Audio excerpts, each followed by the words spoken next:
This is the sequel to the Gospel of Luke. Sometimes in the long form called Acts of the Apostles. So depending on your translation, you have Acts or Acts of the Apostles, same book. Luke again was your beat reporter, your man on the street. Who is Jesus? What's he about? Well, now Jesus is no longer here. Now what?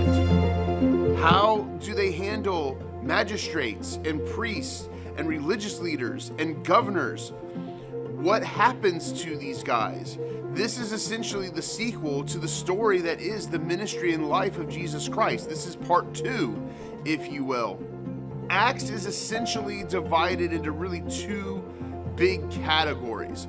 The first one focuses a lot on Peter and the OG apostles. So you have Peter and the events that take place and how Christianity grows in Jerusalem. But then the second half deals with this other guy named Saul of Tarsus, who eventually becomes Paul. Things to look for in the book of Acts. One of the big ones is, especially with the Peter-Paul dynamic, some of us were raised in the faith. Some of us were not.